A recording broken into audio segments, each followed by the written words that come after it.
I want everyone to be complementary. Like, you can't have two guys that do exactly the same thing, but like with minor differences.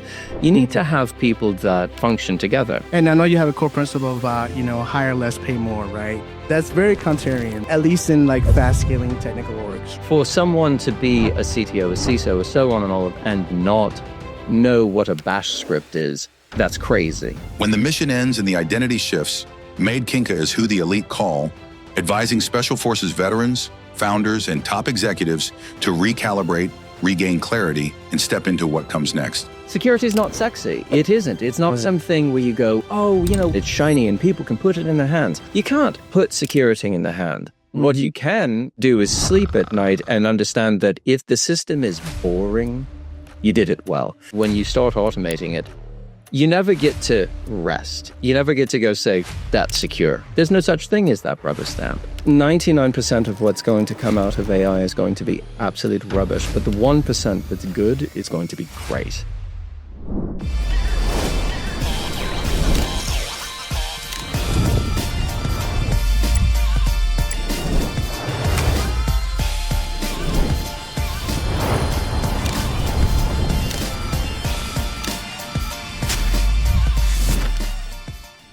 Welcome to Automate the Right Train. We're moving fast and staying secure isn't a contradiction. It's the job. Today we're joined by Meade Kincke. So for Meade, for listeners that don't know about you yet, give us like a 30,000-foot view of your career, your accolades, and what you're responsible for right now. Who do you work with? So it's actually a fascinating time. I deal a lot with veterans in kind of any walk of life. I'm also a keynote speaker, and I do have a long history in technology. So really kind of any sort of scale and enterprise you can think of, whether it be, like Fortune 500s or kind of early days startups and everything in between. Yeah. So I was looking at your profile, man. It's quite a bit of you're a very interesting person. Let's just put it that way. Yeah. So like you mentioned, you were a fractional, you spent about 20 years as a fractional CTO for Fortune 500s, while simultaneously coaching ex-Delta Force operators and some former intelligence officers and elite executives kind of going through that that career transition. So, you've also, you kind of have an unconventional path, right? Self-taught from the basement, psychology degree from Tulane, Mensa member, pilot, master brewer, gunsmith, right? I believe you're a gunsmith as well. Yeah, gunsmith. Yeah, exactly. So that kind of gives you, a unique lens on building teams, scaling security programs, and kind of navigating the human side of technical leadership, right? So, yes, sir. and during that, that dual track of the fractional CTO, working for major enterprises and coaching special operations and elite executives, how do you connect those two worlds? So it's wild. When you deal like a big thing that I deal with bats is when you transition out of the service, it's kind of like a weird death in a way. You go like, well, I was manning helicopters. I had 300 men underneath me. And then you go, welcome to be a civilian life. What is that like? And you go, does any of this apply? And I'm the one that's here to say yes, but it needs a different frame, So what ends up happening is a lot of the leadership mentality of, when you're in the military, of like you have executive. You may just not see it because a boardroom looks a little bit different than a barracks, but the ideas definitely cross over. And really the big thing about it is, like with me, I provide the place where everyone kind of get to be a child. They get to come and say like, is this correct? How do I do this thing? What about this? And everyone sort of get to recreate themselves, whether again, with Hoffing Boardroom and saying, I feel stagnated. How can I change things? What can I move differently and otherwise?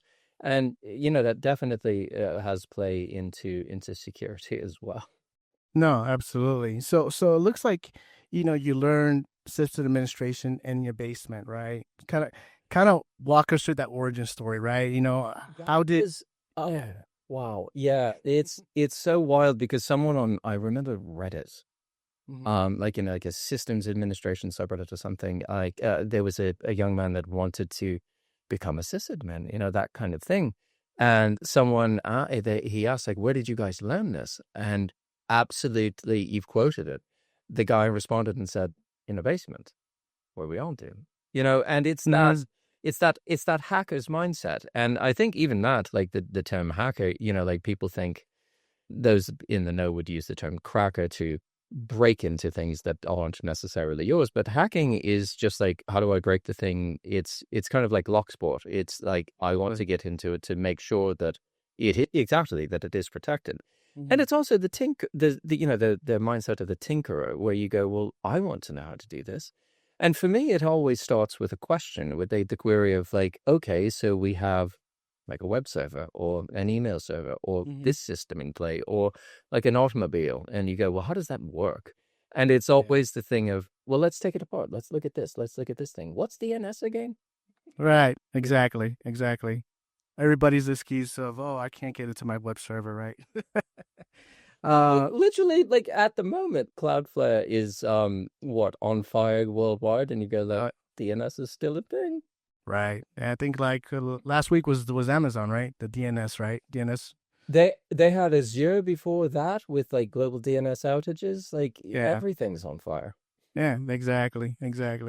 So your first leadership role came from, a pint, a handshake, and a good relationship, right? So what happened in the first engagement that taught you something critical about leading a technical team, right? Well, I'll say it this way. I've always functioned differently. Like, when I've given talks about this, thousands.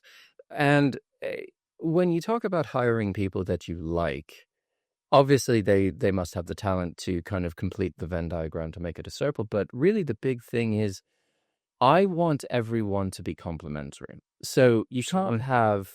See, exactly that. Like, you can't have two guys that do exactly the same thing, but like with minor differences. You need to have people that function together. Maybe these two guys are, like, throw out an example. They're great at Golang, but one's a leader, one, is just a team member. Well, great. Right. But if you have two that are butting heads, that like it's Timothy cooks in the kitchen, that's where, the kind of C-suite comes into play to give that at least a kind of squishy hierarchy where everyone play together and everyone listen to each other. And the big thing is everyone feel valued. Mm-hmm. Absolutely. And that's kind of like your philosophy, right? You have a philosophy called the pint test, right? I do. Yeah. Can you kind of unpack that a little bit? I was very curious to kind of talk about that. I love that you've done your research. That's so much fun. It's the big thing of like, if you can't share the same air with someone, like if you can't go to a pub and have a pint together, then you can't work together. Now, on the contrary of that, just because you get along doesn't mean that you should do business together. It just means that you can, Absolutely. Now, have you ever had a situation where that approach failed? Not personally, but I've seen things where, I should say no, actually. Really, the big thing is I've seen the failure come where, I have, a mate of mine, I have a buddy of mine, and we've been mates forever, since primary school, all that kind of stuff. And you go, yeah, but you never actually worked together. I've seen failures come from that kind of thing, but I've never seen it come from really understanding, well, I trust this person. Everything comes from that. Oh. But then going that we have complementary skills. It's just like men and women. We're not supposed to be competition. We're supposed to be complementary. And we're good with that. Exactly. Yeah. And I know you have a core principle about, hire less, pay more, right? So that's very contrarian, right? So at least in like fast scaling technical orgs, right? Sure. So, what's the security and velocity trade-off what you've seen when companies ignore this? Okay, let's just step it back and say that everyone ignores security. They always do. That's true. And it's always, it's an afterthought. It's always the thing, like people come and they say, well, let's have the conversation after a breach. Security is not sexy. It isn't. It's not something where you go, we hired a 20 dev team to make a new Android program and it's shiny and people can put it in their hands. You can't put security in the hand. Mm-hmm. What you can do is sleep at night and understand that if the system is boring, you did it well. If nothing happens, Exactly. like, yeah, like the good sysadmin is a bored sysadmin where you go like, you know what John's doing? Nothing, because everything is actually happy. You don't want 2 o'clock phone calls. You don't want, by the way, prod's red. Exactly what I'm talking about. Yeah, and what would you say, speaking of that, what would you say is the biggest blind spot in technical executives when it comes to their own teams, right? How does that create risk, security, or otherwise? When we talk about blind spots. Yeah, I would say when you have people that are in a so-called technical role and really have no technical ability. Now, I'm not saying that your CTO should be hand programming. That's idiotic. That shouldn't be a thing.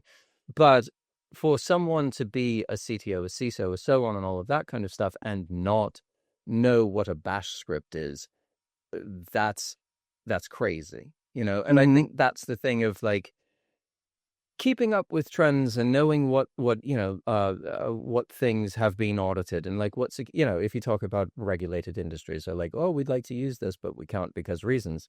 Right. That's where the leadership is supposed to be. They're supposed to be making those big, ship steering wheel kind of decisions. Right. But then trusting it with the team below that. Absolutely. So, as far as automation is concerned, right? You've built like SOC 2 and ISO compliance programs from scratch, for startups and throughout your Fortune 500s. I mean, what's the mistake you see most often when companies try to automate their way to compliance? So the big thing there, like you even touched on it, like you go, okay, we can talk, ISO 27001, we can talk SOC 2. Here's the thing, SOC 2 is not even a certification, it's an attestation. And you go, well, what's the difference? Right. I've chatted exactly, and I've chatted with CISOs that kind of don't know the difference between the two. And the big thing is, I'm kind of pulling it back to your query at the beginning of, well, what is it to do to systems administration and otherwise? My methodology is always keep it boring. You don't want anything exciting. So when you think about what a compliance is or what a certification is, it's at best a guideline. When you look at SOC 2 and you say, well, we've said that we can have someone audit us on this, we have a firm that are making sure that we're ticking these boxes, great. But you only need to volunteer a few things to get a SOC 2 attestation done. That doesn't mean that you are actually rock solid. So I think it's the idea of, well, that instinct, that pit in the stomach where you go, that feels dodgy, that doesn't feel secure. It's kind of like a door with like a jiggly latch, and you go, I mean, I could kick that in. And you go, if you have that feeling, exactly. If you have that feeling, in you that it's wrong. And I think the big thing is, it's almost like a position where, like, when you start automating it, you never get to rest. You never get to go say, that's secure. There's no such thing as that rubber stamp. Right. And it's a living, breathing thing where you always need to kind of go back and say, yeah, but things have changed because it's a moving target. That's the miniature soapbox of it's an ever-changing landscape, and you must keep up with it. Yeah, like you mentioned, you talk about security as the fortress and the wrecking ball, right? So in practice, you kind of tell me what that means in practice, and when you're advising a company and how fast they can move, essentially, right? Sure. Well, I always reference my little triangle of, you can do things correct, cheap, or quickly, pick two. And it comes down to that, like as far as the momentum, you can rush and get something out the door of like, we need to get this out yesterday. Well, you're going to cut corners. That's just the fact of it. And when you talk about kind of like blue team, red team, like I gave a talk on this, called Does It Really Make Purple?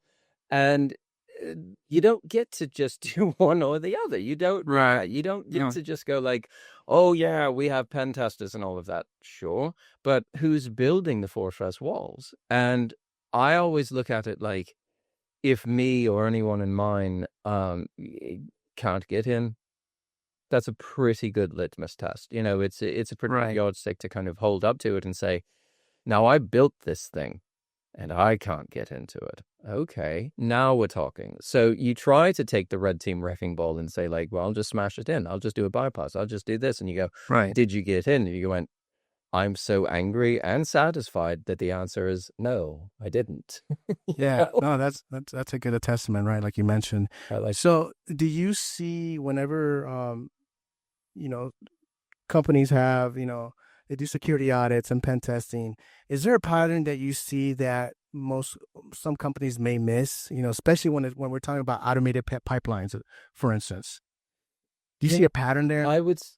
I do. And what I say is it's, again, not treating like it's something living, breathing. When you look at bringing in a firm, for example, and they say, yeah, we passed muster, we got a team of pen testers, and they said they did nothing.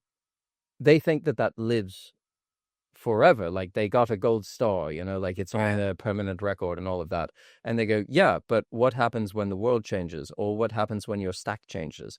Well, guess what? You don't get to just say we passed it one time. And I think the pattern is people want to be lazy, and that's a normal human thing. But that's where the automation comes into play, where you say, okay, what if we didn't need to depend on a CPA firm and all of that to do this, other than for the paperwork? They're there for the paperwork. They're not there to make sure that you don't get blown wide open. And that's personal responsibility. So looking at it like, okay, these people are verifying what we're telling them to do. Cool. That we've got that. But to be able to sleep at night and rest bored, we need to keep up with this all the time, always, forever. Mm-hmm. And it's that kind of mindset of perpetual versus like sprints, you go, okay, it's 6 months, time for another one of these, that sort of thing, where if you are always on top of it, you're not even thinking about the sprint, because you're putting yourself through more rigor on a daily basis than these guys could ever do to you, Yeah, absolutely. It's kind of like a fighter always being in shape and ready for the fight, right? He doesn't have to wait to go to weigh-ins or whatnot. He's always ready. So that's a good point. So you've coached like ex-Delta Force operators and former intelligence officers who are some of probably the most disciplined people on the planet. Now, what do they struggle with when they move into a corporate or an entrepreneurial role, right? What does that teach us about about the technical leaders, sir? It seems like that question hits home pretty hard, huh? It does, because you already know you have that as well, and it's one of those things where when you like, how's the phrase? This has come up on my events and all of this. If you're early, you're on time. If you're on time, you're late. You're late, and it's one of those things where civilian and especially corporate. Oh, I have a phrase and you're welcome to quote me on it. 6 month minimum. And people go like, what's that mean? And I go, 6 months is the minimum duration that you can allot yourself in any kind of corporation to get even the remotest, smallest little change going. It moves like a glacier. So, these are guys that are accustomed to getting stuff done. You show up on time, you do the thing. This is what we're here to do. The movers and shakers, let's just call it what it is. And then they go and they sit down and they go, what do you mean we can't get started on this for 3-4 months? And you go, well, Susie is out on maternity leave and she needs to rubber stamp the forms for this. And John hasn't read any of them because he's in Taiwan. And like, we'll get back. And what I've seen is it's a very... Again, kind of coming back to the small death thing of like they get into it and they go, wow, this doesn't move at my pace. So it's this readjustment of, okay, kind of slow down a little bit. And, eventually it kind of becomes a relaxing thing because you don't need to be at that this goes to 11 mark. But it's definitely jarring because it's like it's not pumping the brakes, it's mashing the brakes where you go. Absolutely. It just happened. Yeah. So, yeah. Yeah. So that kind of brings me into, you're the recalibrator, right? That's what you call yourself, right? And talk about helping people when the mission ends, essentially, right? What is the parallel you see between a special operator leaving service and a CTO who just had their company acquired or their role eliminated altogether? It all comes back to this weird feeling of I need to surrender and I don't want to. All of it is accepting that some things change without you saying that's okay. And I think it kind of all circles back to living like a commando. I've said this about myself. You drop me in the jungle, give me a machete, we'll fight our way out. It doesn't matter what it is. Like when you deal with greenfield projects and it's never the same twice. Right. It's even more complicated with me because people are never the same twice, not even sometimes in the same day. And when you manage that kind of emotional computer, that's where the real play comes in. It's not about the procedures. It's not about the practice. It's not about this. And not to sound like, a weird therapist, but it kind of is how are you feeling? And you go, Yeah. whoa, no one have asked me that. That's a big, big questions. And it's huge though, because you think like in a duress situation, how do you manage? You manage by being calm. But if everything, like you mentioned, like, okay, like talk mergers and acquisitions, and you have a company that's being sold, whether you want it to or not, it's changing. So Absolutely. you had to get ready for the change. Yeah, and that's one of the things that I liked about, you mentioned in your profile, your bio about, you said people don't really struggle with a work ethic, they need perspective, right? And, what's the perspective shift that makes the biggest difference in like high performers who are burnt out or are burning out essentially? Again, it kind of asks the question of why. So if you think about a child and, they're upset or they're screaming or throwing a tantrum, all that comes back to is they're not being heard. It's not because they're bad or they're evil or they're miserable or this. They're not being heard. And if you really sit back and say, well, okay, like perfect, and thank you for that. Perfect examples, like I'm burnt out. Yeah. What that means is they're not able to put their full force forward, and it makes you feel awful. Think about like if we have like 13 roadblocks in the middle of you. Like one of the things I talk about with writing is I call it white page syndrome, where you go, I'm going to write an article, I'm going to write a thing, and that white page is just, it's angry looking at you. You go like, what do I even say? And then like what my advice is, just scribble something. It doesn't matter if it's wrong or not, but it's kind of, it dirties up the page enough to where you go, okay, fine, that's wrong, but let's get started. The same thing goes with, again, when you talk like the type A personality and the really, really, really high performers.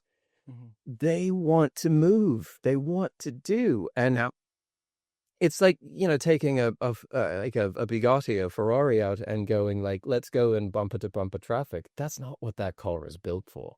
No, exactly. You put that thing on the Autobahn, right? Yeah. You're like, so how many gears does this have? And you go 8, and you go, we'll put it in 8.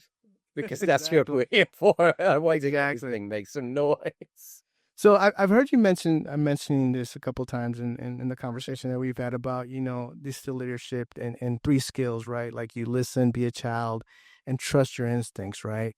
So which one of those technical leaders, which one of these or the pillars, let's call them pillars, do you feel like the technical leaders get wrong the most often?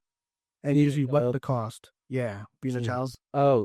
I'll say it this much. When you talk, we can talk, X Delta, we can talk SpecOps, Special Forces, whatever you'd like to, label it as. No. The big thing about it is they are not allowed to show concern or any kind of fear or otherwise, because even if you ask a question, a lot of times people can take that inquisitiveness for weakness. So like with me, they kind of get to be the child and say like, what about this weird idea that I had? And I'm like, that's brilliant. You should totally win with that. But the thing is, they can't go up to a board of directors and say, well, let's spitball. That's not how those people function. It isn't. They want you to come with the solution and have it be Loctite and everything, even if it's only 70%, which Yeah. that's the big failure. And it's not necessarily on the individual. It's kind of just the system in general. But I think, again, that whole thing of like feeling bottled up where you don't have the sounding board, you don't have the advisor, the trust to where you can go, let's just talk this through. I don't know if this is correct, but let's chat it through and see where it goes, Yeah. Yeah, especially, nowadays executives want to move fast, and a lot of times they have to, right? They don't have a choice, right? So in a philosophy where you're trying to measure twice and cut once, right? How do you balance that against the pressure of executives that want to ship things faster? Rely on your instinct. More often than not, it's always correct. It's one of those things where you can second and third and seventh guess yourself and say, well, what if I mess up? Yeah. You didn't get to this position by mistake. No one just happenstance put you in it. These are people that have earned their spots for sure. And you look at it, and I think it's always that razor blade line of like confidence and arrogance where you say, well, I can lead with an iron fist, or I can be super duper touchy-feely. And the answer is, you do need to be both in equal measure, just depending on what conversation you're having. Sometimes you need to be soft. Sometimes you need to be absolutely tough. And you don't get to be one way or the other all the time. You need to be much more like water, Yes. Bruce Lee said that once. Nice one. Yeah, There we go. exactly. So if you could give like one piece of advice to technical executives who are trying to move fast without compromising security, something they can implement tomorrow, what would it be? I mean, this is a very, like, we're not getting into team hiring and all of that. We've touched on that. But even if you have like a team of like, say DevOps or DevSecOps engineers, all that kind of stuff, really, really, really, like, again, go to a pub, go to a cafe, even if it's just like, buy everyone a round of drinks and say, listen, we're going to have like just a chat and just talk about what is bothering you. Like, really genuinely, what are things that are popping up where you feel like you're playing whack-a-mole and you go, container scanning. You're like, we don't have like nothing, like it's something stupid like that where you go, we don't have vulnerability scanning built into pipelines or something just obnoxiously small. But then that turns into the manual process and whatnot, and it can eat up, as opposed to like an hour, 2 weeks of someone's, working schedule. And I think genuinely asking, like, you guys are the experts. You know why I have you here. What are we doing wrong? What is the stuff that's annoying? What is something that worries you? And really listen to the answers. Good answer. So you're building them imperfectus. Is that how you say imperfectus? Yes, okay. Imperfectus. Yes, imperfectus. So it's a luxury goods, executive transport, advisory services.